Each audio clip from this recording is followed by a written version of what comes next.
dans Nombre, chapitre 21, au verset 8. Premièrement, nous allons voir si cet homme-là, qui a pris la place de Dieu, cet enfant illégitime, cette abomination-ci, qui a pris la place de Dieu dans votre cœur, on peut l'adorer ou il est mort sur la croix. Parce qu'il y a plein, non seulement, ils ont accepté que lui c'est le sauveur, qui s'appelle Jésus. Vous voyez? Que l'église romaine a ramené. On vous a dit que c'est votre sauveur. Que la couleur ne compte pas. Si la couleur ne compte pas, pourquoi quand on dit que le Christ est noir, ça vous dérange? Posez-vous la question. Bref, on vous a ramené ce personnage en Afrique, dans le monde. Satan est derrière cet homme-là. Je le dis, je le répète et je pèse mes mots. Satan est derrière ce personnage. Il vous a ramené ce personnage, cet enfant illégitime, cette abomination, cette désolation. Il a dit, c'est Dieu. Il a usurpé la place du Père dans votre cœur. Il a usurpé la place de l'Esprit Saint. Il a blasphémé l'esprit de Mundi Maloba. Il a dit qu'il est une seule et même personne avec le Père, le Fils et le Saint-Esprit. Et il a dit qu'il est mort pour vous sur la croix. Nous allons donc voir si cet homme est mort sur la croix. Nombre, chapitre 21, verset 8, il est dit. Et Dieu dit à Moïse, fabrique-toi un serpent brûlant et place-le sur un et non deux. Sur un et non deux poteaux. Celui qui sera mordu le regardera et sera sauvé. Donc, parce qu'il est dit dans Job 33, 14, que le Père Tout-Puissant parle cependant tantôt d'une manière, tantôt d'une autre, et l'on nous prend point garde.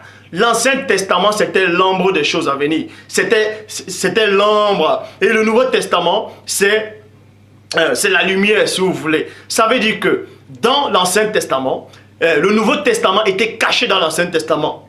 Et le Nouveau Testament révèle l'Ancien Testament. Est-ce que vous comprenez? Donc, quand le Père Tout-Puissant s'est adressé à Moïse en disant « Fabrique-toi un serpent d'airain », dans d'autres versions, on dit un serpent en métal, un serpent de bronze, un serpent brûleur, et place sur une pêche, sur un poteau, un et non deux. Nous savons que c'est Dieu seul qui crée les mots, les langages dans Genèse 11, 7.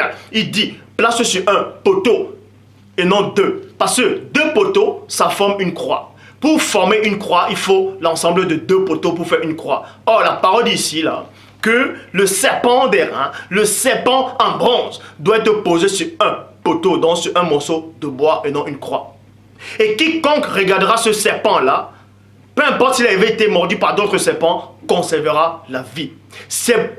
Donc, et ce serpent-là représente quoi? Ce serpent-là qui était sur le poteau, représentait le Christ. C'était le Christ. C'était l'ombre des choses à venir. C'était le Christ. Parce que le même Christ dit dans Bible, le même Christ dit plutôt dans la Bible du Semeur, dans Jean 3, 14. Parce qu'il s'adressait à la personne de Nicodème qui était docteur de la loi en Israël. Il disait dans Jean 3, 14, dans le désert, Moïse a élevé sur un et non deux.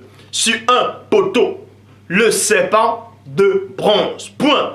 De la même manière, vous voyez, de la même manière, le Fils de l'homme doit lui aussi être élevé. Donc, de même que Moïse, dans Nombre chapitre 21, au verset 8, a élevé ce serpent-là, qui représentait le Christ, qui représentait Yehoshua, qui représentait le premier-né, le véritable Messie, sur un poteau. Le Christ vient maintenant, plus tard, il dit, de même que Moïse a élevé ce serpent-là sur un poteau, moi aussi je vais t'élever de la même manière. Ça veut dire sur un poteau et non deux qui forment une croix. Est-ce que vous comprenez? Ça s'appelle l'usurpation. Jérémie 8.8, c'est bien en vain qu'ils se sont mis à l'œuvre la plus mensongère du scribe. Donc Christ vous dit ici qu'il doit être élevé de la même manière.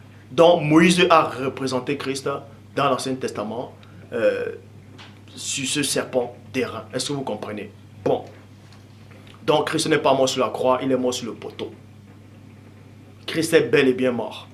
Sur le poteau, un morceau de bois. Un. Même Pierre le dit. Pierre a dit un. Un morceau de bois. Et non deux. Deux morceaux de bois, ça forme une croix. libre à vous de penser maintenant, libre aux gens de penser que je joue avec les mots. C'est pas moi qui ai écrit cette Bible. Toutes les versions là, je dis bien toutes les versions, dans Nombre 21, verset 8, parle d'un poteau ou une perche et non deux. Donc, Christ a dit c'est la même manière. Donc, Christ aussi sera, en tout cas le véritable Christ, va te mettre sur un morceau de bois et non deux morceaux de bois qui forment une croix. Donc, c'est déjà une usurpation, premièrement.